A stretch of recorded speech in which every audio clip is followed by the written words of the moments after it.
How you doing, everybody? I'm Tony Gaglione. I'm Shawn Adams. And this is Smack Talk. We're doing a quarterfinals show today. We got 4 games to go over, yesterday's games and today's. Let's start off France-Germany. Yeah, yesterday's game, France-Germany, it was a low-scoring affair, although both teams played well in the midfield. Looked like both teams lacked the final third dangerousness that they had showed previously. France definitely, Paul Pogba looked great in the beginning and then disappeared. It got to the point where it was pretty much just a standstill game. However, in the 13th minute, the only goal of the game from a set piece, Hummels with a no-look header. I don't even know if he meant to head it, but put enough pace on it to go in the top corner. He saw the ball coming and he jumped up and turned his head. Yep.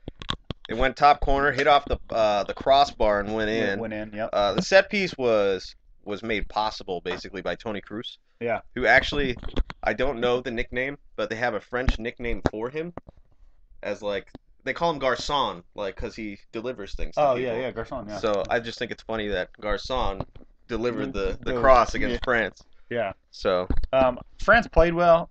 Germany just defended better. When it got late in the game, both teams were defending very well. The chances that did come weren't great. Matthew Valbuena had an excellent shot off of a fast break, and it was saved one-handed by Manuel Neuer. The ball was cross goal, and it was dipping, and Neuer's like, he reacted late, but when he reacted, he's like, oh, I got to save that, and he stuck out his one hand to the right, and just was like, done and done. Benzema also had the last chance of the game. Yeah. And did an excellent shot. Went near post. He actually had 2 shots like this, but the last one went near post. It's not really a tough angle because he has plenty of room. Although when you watch it, it looked like it was a tough angle. But when you watch a replay, plenty of room. And Neuer just one-handed. He makes things look really easy in yeah. goal. Stats in the game: 13 shots for France, 9 on goal, and out of those 13 shots, 9 were taken by Benzema. Yeah. 8 shots for Germany, 6 on goal. Fouls were 18 to 15. Germany had 18. Corners 5 to 3 in favor of France. Offsides, France was offside 3 times. Germany 0, which is shocking to me because of a guy like Mueller and people playing up front. Yeah. 50-50 possession. I don't think that offside stat is correct because I can remember Mueller getting called for offside. Could have been. And ESPN had it wrong. You know what I mean? Because I could have swore there was a fast break where Mueller's hanging out like 18 yards offside. Comes back to the ball and then he throws his hands up like, what? It wasn't offside, but maybe it was called for something different and it doesn't go down as offside. 2 yellow cards. It might have been a foul beforehand. Yeah, foul. 2 yellow cards for Germany, 0 for France. The game, for a game that everybody expected to be so high scoring, yeah, it was pretty damn boring. Yeah, I mean, watching this game was like a sleeper. It really was. It was like watching Costa Rica and Greece. The chances that were there weren't great chances. No. So it made the game a lot more dull. Mm-hmm. Because you expect these teams to open up some clear-cut chances, and they only got half chances. So France 13 half chances, Germany 8 half chances. There was no clear-cut. Even the header that went in is a set piece. It's not really a clear-cut chance. Mm-hmm. It's just a cross into the box. Yeah. From a set piece. See, what you're seeing here is because they're going to get into the next game that was way more exciting. Yeah. Brazil and Colombia. In the Brazil-Colombia game, you had, let's go into it real quick, 51-49 in possession, and it was back and forth. Oh, It was just wide high pace, game, yeah. wide open game. That's why you have 50-50 possession. And now this one was just uber slow, and that's also why you have 50-50 possession. Yeah. Because teams are just trying to pass it around and look for the open defense. spot. Yeah. So I mean, the Brazil-Colombia game was much more exciting to watch. Let's talk about that one. Yeah, I will say that Brazil took an early lead in the 7th minute from a Thiago Silva, from a Neymar corner. Thiago Silva header goes in. That pretty much looked like it killed Colombia for about 35 seconds. Because then the next time, first time Colombia kicked it off, they looked kind of disoriented. They gave the ball right away. But then when they got the ball back, they're like, oh, we still got, a whole game to play. And then it was just high-powered counterattack. And they looked really great on the counterattack. Really, really great. However, the midfield did a great job of Brazil of snuffing out James Rodriguez when he did get the ball, putting 2 and 3 guys on there, and then allowing a defender to come up when the midfielder would spread away, and then defenders there to stop him. Dude, Cordado had the best chances early, and he couldn't find the final ball that was necessary in the early half. Hey, you know what? Everybody underestimated Yamas Ramirez coming in, or Rodriguez coming into it, and that's why I think he was so open a lot. But now that Colombia just starts feeding the ball to him like a Yeah. Messi, Yeah. I mean, they're basing their entire defense and stopping this guy now. Yeah. So that's why I think they lost. They didn't have a plan B Yeah. once they stopped him. Brazil had 12 shots, 6 on target, and Colombia had 11 shots, 5 on target, so pretty much even. These are real shots, though. These aren't like the Germany-France game. These are real shots, guys taking shots. Fouls, there was 31 for Brazil, which is the highest of the tournament. Shockingly, because they also had the lowest of the tournament Yeah. at 5. Which is funny because they have 31, and then in the last game, they also had 28, right, in the knockout stage. Mhm. And I see people on Facebook talking about, oh, the FIFA conspiracy, da-da-da-da. They wouldn't be getting called for these fouls if there was a conspiracy. No. You know, I mean, and I thought so too. After the first game, and they only got called for 5 against Croatia. Yeah. I was confused. Yeah. 21-5 in fouls. I They- still remember it. They played better than Colombia when it came to making the chances count. I think it's just safe to say that Brazil's playing way more aggressive now. Yeah. Well, now what are they going to do? Because if those don't know, Neymar is out with a fractured vertebrae. That literally broke the backs of the Brazilian people. Great pun. Okay. That was awful. Zuniga jumped and put a knee into his back, and to fracture a vertebrae. Wait. I don't think he jumped and purposely. No, he put the didn't. knee He didn't into know. the But I'm back. saying a knee went into Neymar's back. Sure, They're jumping yeah. for a ball. But to break a vertebrae, he's either Yeah. Mr. Glass because he dives a lot, or He had to just be caught at the right spot. spot. Because I mean, for any of that know, usually people get in a car accident or a sports injury. It's like football or something to break a vertebrae. Dude, I haven't even seen It's football in your lumbar. players It's in his get it. lumbar, so it's lower. Yeah. So that affects your bending over, your squats. He's been ruled out for the rest of the tournament. There's no way he comes back from something like this. See, this is not only a big problem for Brazil in the tournament, but it's a big problem for Barcelona, and it's a big problem for Neymar himself. Yeah. Because a lot of guys have big injuries, and they don't come back the same. No, they so don't. Yeah. I don't know what's going to happen. I hope he comes back the same because he's a lot of fun to watch. He's really young, so that's probably the best thing he has going for him. Yeah. His body should be able to heal from an injury like that. I will say the goal of the tournament, in my opinion, came in the 69th minute from a guy that you and I both know can shoot the ball. Yeah. David Luiz on a free kick. Apparently Colombia didn't. Yeah, apparently Colombia did it because he put a rocket into the only spot that ball could go. Oh, yeah. It was a To score. knuckler. The ball didn't even move. It did one of these.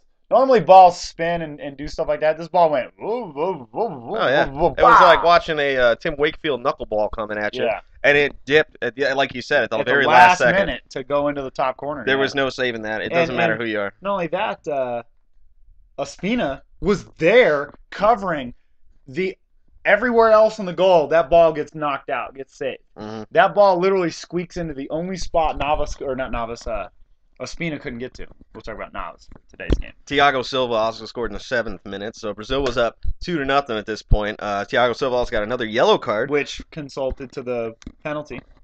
and So he misses the next game. he'll be out the next game, which is huge because now you got That's their Neymar defensive captain. and Silva Yeah, out I mean, for the next game. Is the Brazil penalty- still the favorite? no, they can't be anymore. Not facing a team like Germany who's getting healthy. You know, Yeah. the Germany team is getting healthier because they're having less injuries. Mhm. They had all theirs before tournament started. And this is the same for football, baseball. You get injured early, it damages your chances. But if you can make it past, and these guys come back, No, you're just your getting team- stronger. You're getting stronger. James Rodriguez converts the penalty. He does an excellent double stutter to fool Julio Cesar. Puts it in, so then it's 2-1, and then in the final, 15 minutes, because there was like 4 minutes of stoppage time.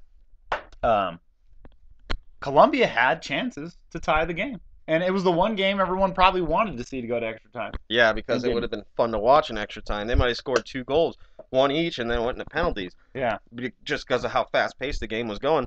And at that point, in the 80th minute, I was thinking to myself, not over. yeah. Not over. And Brazil held out. I will say that to watch at the end of the game, to watch Dani Alves and David Luiz console a crying James Rodriguez was a classy move by Brazil. Yeah, it was classy. Because here's a young player Colombia hadn't been to a World Cup since I believe since 2002.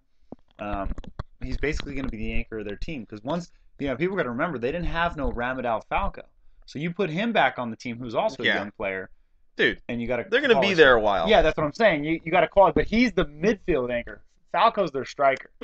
He's the guy. He's the guy that makes them tick. The Schweinsteiger, the Ozil, the Balbuena, the Pogba, the guy that makes the midfield go because, and that's a big responsibility when you go into a tournament, nobody knows who you are, and you start getting it, and then teams start like, oh, this guy's good. He scored 5 goals. 6. He's now in the lead for the Golden Boot. He's got 6. He could leave this tournament and still, just like Mueller did in 2010, he could leave the tournament and still win the Golden Boot. I hope he does, because I think he was the best player in the tournament. I think he's the most valuable player for his team. For his team. In the David Luiz is actually leading that statistic for the best player. What? Yeah, the FIFA rankings, David Luiz has got that. And you got to give it to Luiz. He scored 2 goals in this tournament. Well, I know who should win the Golden Glove. Tim Howard. The guy that scored 17 or 16 saves. I will say with Fred, Hulk, and Joe, I worry about Brazil's attack. Yeah, these guys miss a lot of chances. Yeah. Let's go on to today's games. Early game this morning was Belgium versus Argentina. There's another sleeper. Yeah, Argentina scored early on a Higuain 8-minute volley. It was a cross that got deflected. It was just very lucky. Yeah, Higuain made a great volley on it because it was either he hits it as quick as possible or he settles it down and the goalie saves it. Yeah. In my opinion. So, he did what he could. He could have skied it, too. Yeah. Because he could have put his foot right through the ball and skied the crap out of it. I mean, and he hasn't really shown up in this World Cup yet. It's his first goal of the tournament. Again, Messi played like crap. Argentina wins 1-0. That was the only goal of the game, like Tony said, another sleeper. Argentina had 10 shots on goal, 7 on target. Belgium had 10 shots on goal, 4 on target. Fouls, 11 for Argentina, 14 for Belgium. 3 corners for Argentina, 4 for Belgium. Belgium was offside 6 times. Origi could not seem to find himself onside in the first half at all. That's probably like 4 of those offside calls. See, and that's where I think the Belgian manager made a mistake, is putting him again. Not Lukaku. Because you have Argentinian defenders that are a lot faster than U.S. guys, so they can keep up with him. Not only that, they're a lot stronger, too. Yeah, and they can knock him over. Yeah. And Lukaku can come in and outrun and outstrength. And he plays against played against Mascherano before, and he's played against Di Michaelis. Okay. In the Premier League. I didn't know that. He can use that strength. Yeah, of course. So yeah, you're right. Big thing. I will say Belgium looked like the United States. In what way? The way Sitting that they back too much? Yes. I don't think that this scoreline would have been any different had the USA advanced. No, I don't think so either. I think it would have still been 1-0. Now, who scored and whatnot would have been different, but the stats probably would have been similar. The game looked very similar. Belgium sat back too often, and when they countered, they couldn't find the dangerous ball. The best player on their team is De Bruyne.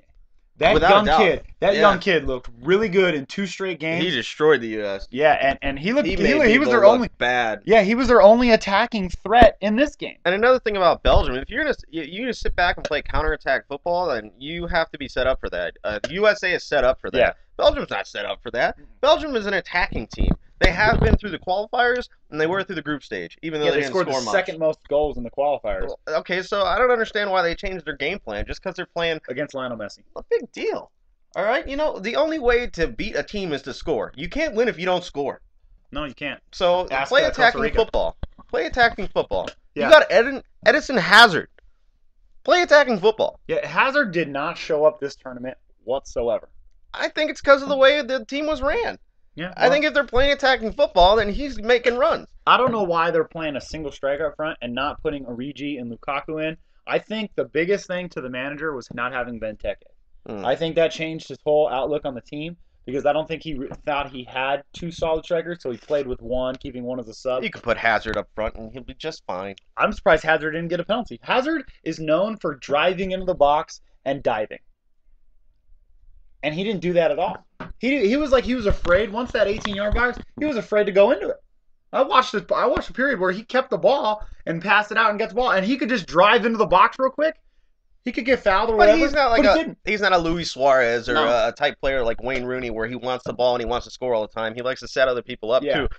A funny stat for me to hear was Ramiro, Argentina's goalkeeper. This was actually his 8th game of the entire year, Yeah. going back to last year today. Yeah. He played three for Monaco. with Monaco because he He's sits a behind backup. a He's a Croatian backup. goalie, Yeah. and he played 5 for Argentina. This year, being the 5th. This being the 5th of the tournament. So a guy who has clean sheet after clean sheet after clean sheet with not so great of a back four. No, definitely. And a slow back four at that. So he's going to go back to Monaco and be like, what? What? Where'd your goalie take that team? Yeah, exactly. I will say that the teams that he played, though, were of lower quality. The Belgium, you got to give it to Belgium. But, they played Iran. They played Iran. They played Nigeria. Yeah, I know. They didn't play top. Well, we're going to find out just how damn good they are. Bosnia-Herzegovina is the only team to score on Argentina. Wow. We're going to find out how good they are. Yeah, we are. Because there's an attacking team coming to play them in the semis. Yeah, who didn't look very attacking today, although scoreline says that they shot and stuff like that. Netherlands versus Costa Rica, 0-0. Game went into penalties. Went to penalties. Netherlands won that game on penalties 4-3. Netherlands had 20 shots. 15 of them were on target. That's a pretty high accuracy rate. Again, Keylor Navas playing excellent in goal. Another CONCACAF goalie. The best goalies of the tournament were the 3 from CONCACAF. Without a doubt. Without a doubt. Unfortunately, the 4th from CONCACAF looked like crap. Yeah. That made his team and his country look terrible. Yeah.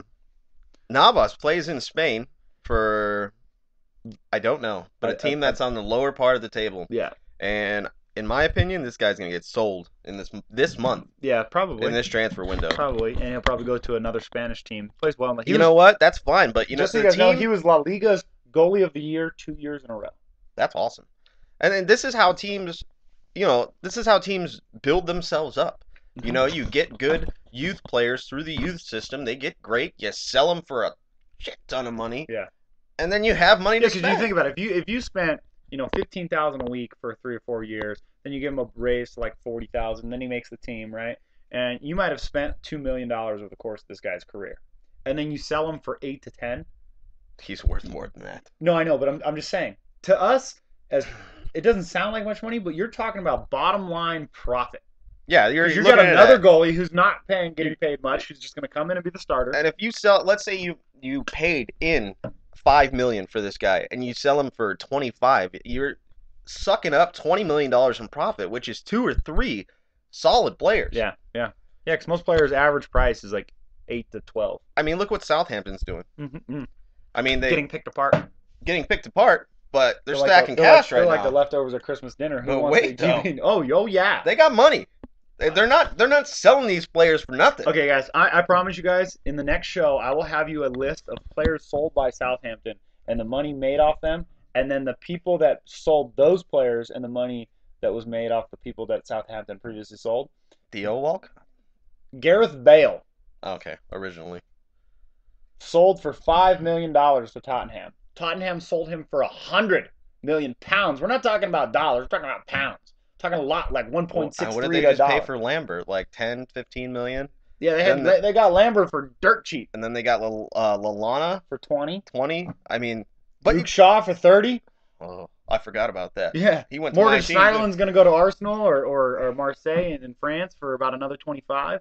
Yeah, putting money in the bank. And what they should do, people forget, Schneiderlin's going to leave, but they got Victor Wanyama. Wanyama, Nigerian player who's a quality player, played for Celtic. They will take that money and they will buy some players. They're not going to buy a whole new team. No. They'll buy some players, and the question is with their coach leaving at Tottenham, will they be relevant next year? We'll have to see what they do in the transfer window to make up for their losses. This is the point where a squad like that, we're getting out of the World Cup thing real quick, but that's all right because we're still talking soccer.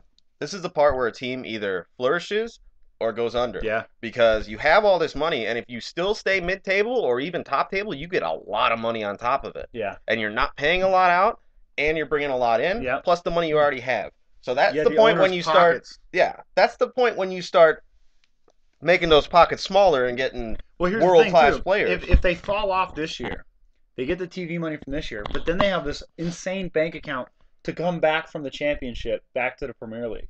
So it's not like a do or die situation, because if they do fall off, they will miss out on a year's worth of TV money, but they have plenty of money in the pockets to buy players. They're not bad enough to fall off to relegation. Okay, let's go back to the Costa Rica Netherlands. All right. Costa Rica parked the bus for 120 minutes. 100%. That is a tough task, but they just parked the bus. Okay. Robin continued to flop. It's disgusting. In fact, one of the guys got a yellow card, and he looked at the ref, and he's like, Yeah, right? and he still got the yellow card, which is funny because in like 10 minutes later, Robin did it again. There was no yellow card, but it was a clear flop. Nothing's ever going to happen to this guy. Costa Rica had the back four in the box and at least two midfielders standing in front of them at all times. Mm-hmm. And it was disgusting to watch. The only time they actually had a chance was because Campbell was in the game in the beginning, and they had a couple counterattacks. Their only shot on goal in the second half was actually on a great counter. I don't know who. It was the guy that came in. The guy that came in for Campbell. Yeah. However, I think if Campbell was in, he might have converted that chance. Yeah. I think Campbell's legs were just worn Dude, out. you run that guy rampant the whole tournament. Yeah, I think like they basically just sit back counter, and they expect he's the only guy up there. Yeah. I mean, we saw this in the FA Cup with Knocky Wells and Bradford City. They just sit back and they expect this guy just to go get every ball that's over the top. Miracle worker. Yeah, it's ridiculous, man. You can't do that to a striker and expect him to produce all the time. Yeah, it's like putting your best hitter in as a pinch hitter every single game of the year, with bases loaded, in the 2 ninth. outs in the ninth, and expecting him to deliver every time. It gets tough. The best substitution of the tournament. Yes. This is freaking awesome. So for those of you who don't know, Cleason had never faced a penalty kick in competition. Not even in his club team. Okay? Because he's not the starter. But he started for him, okay? He faced penalties in this tournament and saved one, or one was missed, and the other one was scored by Sergio Ramos. Mm-hmm. So Van Gaal's like, crap, this game's going to penalties. You know, I don't want to put this kid in. Bye-bye, Cleason. He says, Tim Krul, you professional Newcastle goalie. Yeah, professional Newcastle goalie. Look, he didn't have many options because Worm's not the greatest penalty taker in the world. He's the worst of the team. All right, well, there you go. Tim Krul, in his career, is 2 for 20 in penalties. Yeah, that's not very high, but no, it's not very high. It's 10%. However, you got a 10% chance over 0.01% chance. In the game, in the penalty shootout, Borges went first and scored. Now, that was a pretty good kick to start off with. I don't think Krul had a chance at it. So, RVP comes up next. How easy is this? You have probably the best 3 out of 4 penalty kickers that were in this tournament, excluding Lampard and Gerrard. Okay. RVP, Robin, Schneider, and Cout. Dan Coit, yeah. I don't think Coit's the greatest penalty taker, but to Schneider, Robin, and RVP just so you know, he's a good penalty taker because when he played for Liverpool, he was the penalty taker, not Gerrard. Just so you know. Well, there you go. Okay. Because I could tell you for many games, look, Liverpool hung in there. They'd get a penalty in injury time. Coit would convert. If you haven't looked around the room, I'm a pretty big Blackhawks fan. Okay? So when the Blackhawks go to overtime... Tony's like money in the bag because they're penalties. Yeah. It's money in the bank, dude. You got Patrick Kane, Jonathan Taves, Marion Hossa, Patrick Sharp, and usually Andrew Shaw. Yeah. How hard is that to lose? It's not hard. And considering you only have 3, you get to rotate. Yeah. So Netherlands has that opportunity here, too. I think if they would have had Memphis Depay in, he would have been the 5th taker, if they had to. They didn't have to get to that far. The second kick, so RVP scores his. Brian Weiss gets saved. This blew my mind. Like, how does the best player on your team, especially probably the best penalty taker on your team, shoot it directly into the goalie? I don't know. He dove, but not very far. No. No, he didn't. Arjen Robben comes up next, buries it, obviously. Patrick Kane, boom. Yeah. Gonzalez comes up, the guy who came in for Campbell. Yeah. He scores. That was a nice one. Wesley Sneijder. I mean, I hear these names come up on the radio while I'm listening. I'm like, great. Goal. I'm watching it, and I'm waiting. I don't even want to see the walk-up and stuff because I'm just like, can we go to Costa Rica's guys? Because that's what, I'm not even waiting for our Netherlands. I count them as in. Yeah. I'm waiting to see if Costa Rica is going to match it. The only way Costa Rica could have won this game is if they went 5 for 5, Netherlands went 5 to 5, and it was a midfield defense shootout. Maybe even a goalie. Yeah. That's the only way. Gonzalez scores, Snyder scores, Bolaños scores, who had the best penalty of them all. I put it in the top corner. Again, he's the same guy that ran up the last time and just against Greece. Yeah. Put it You know what? That's the best way to do it. And then, so it's now 3-3, and Coit comes up and just buries it. So now it's 4-3, and Transfer to Man United, by the way. That's right. Has to the next kick has to go in to keep it going. Okay, because even if this guy makes it, Netherlands only has to score the next one. Yeah. And it's mathematically over. And let me say something about this guy before you talk about what happened to him. In the Greece game, he stepped up and he poked one that was going probably like 2 miles an hour, and it just so happened that the Greece goaltender dove to the left because it went right down the middle. Yeah. And I didn't have much to say after that about him. I said, wow, he got really lucky. Yeah. And in this one, Tim Krul saves it. Yep. He does the same kick. Same kick. You don't think they're waiting for the same crap? I mean, I've played FIFA tournaments where Sean's big mouth in the background was like, he goes left twice and then right, and a penalty kick in the semifinals for cash. And what does Tony do? He goes left, right. Because he tries to mix it up. I tried to mix it up because I heard you, and the guy heard you, too. So the first kick, he knew was going left.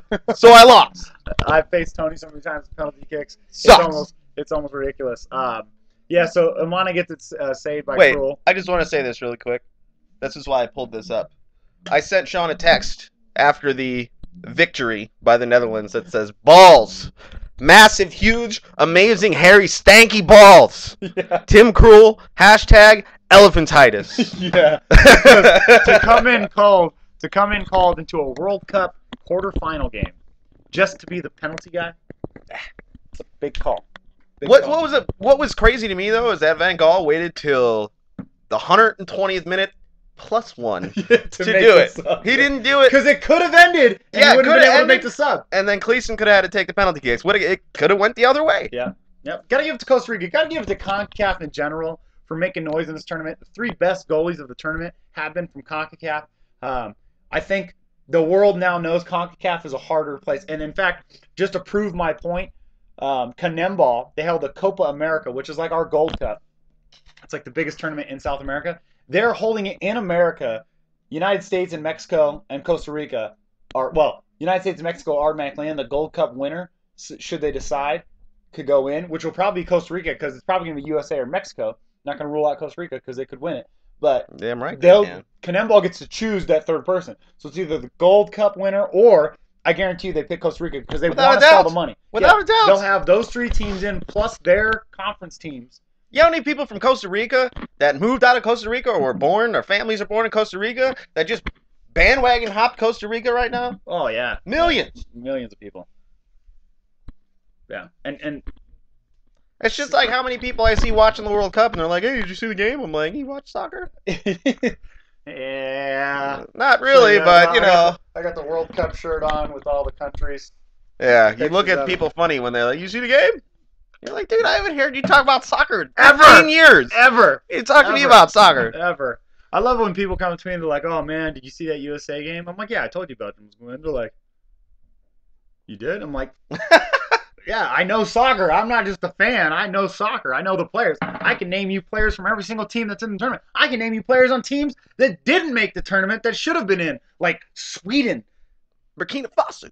Exactly, you know? All right, so the semifinals are Netherlands versus Argentina and Brazil versus Germany. This is not a big surprise.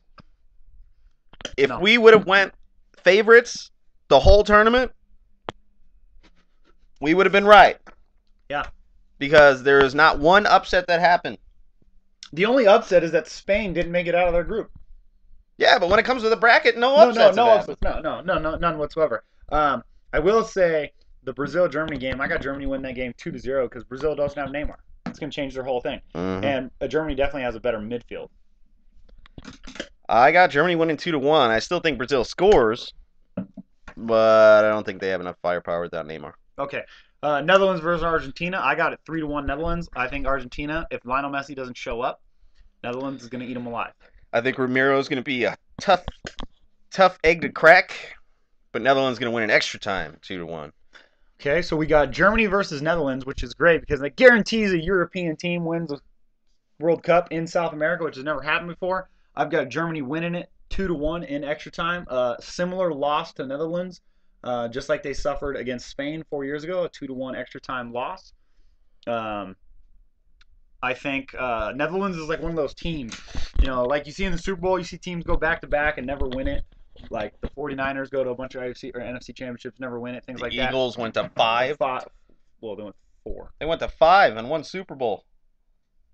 4. Donovan McNabb went to 5 NFC championships because he was just talking Yeah, smack but he only about went Cutler earlier. I just read an article. Went to 1 Super Bowl. Yeah. Yeah. Okay. Yeah. Anyway. So, anyways, yeah, I think that happens to the Netherlands. They have a great team. I think if we do see a Germany-Netherlands, it's going to be a great World Cup. I think that this is going to be the whole tournament has been probably the best World Cup in years and years and years and years. So I think the final doesn't disappoint. Yeah, for those of you who don't know, Germany is the first team ever in history to make it to 4 consecutive semifinals. I like it. 4 consecutive semis. This is the stage in which they've lost at in the previous 3 tournaments.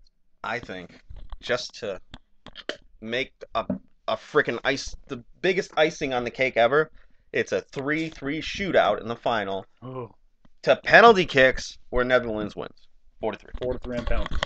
That's it. It's just because of that. Yeah. No, well, can I name Germany's penalty takers? They're not as good as that. You don't think so? Yes. You want to name I them? know so. Okay. Mueller, Ozil, Götze, Klose. Cruz. Well, no. Miroslav Klose. Yeah. Is a great penalty. Cruz can shoot. Schweinsteiger can shoot. Podolski's a great penalty taker. But now you're getting into players that aren't going to be in the game. Podolski will probably start. Understand, but he's going to have to come in from Mueller or something.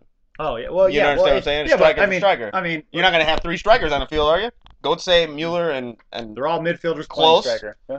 Closer will probably be a sub, so he'll probably be in the penalty lineup if they make it that far. But this all goes to semifinals. Here's one thing I want to say. I do kind of want to see this because I'm not an anarchist, but I do want to see rioting in Brazil because their government has ignored the people for 2 years prior to the tournament. They've ignored it this whole time. They've had police squashing protests and stuff like that. I kind of want to see Argentina versus Brazil in the final, and I want to see Argentina win just like in 1950 because the people of Brazil have never gotten over the fact that they lost on home soil to Argentina. So it would be kind of great to see that. It would be kind of great to see Lionel Messi win a World Cup because then it puts him above Cristiano Ronaldo as far as like arguments. Like, because you're going to see all the memes. Hey, Ronaldo. Backing up? No, I'm not. Messi? No, I'm just saying it's great to see that little competition. How is that great? It's great because Messi actually did something with his team this year. I'm just saying, Messi's actually done something this time, which is funny because in the previous tournaments, Messi never did anything. I hate to say this, but I'm Tony Gaglione. I'm Shawn Adams, and unfortunately, you just heard that on Smack Talk. Stay tuned for our semifinal recap Tuesday and Wednesday. Watch the bounce. Oh, by the way, I beat Tony in beer pong on Thursday night. I carried my partner. Character. I had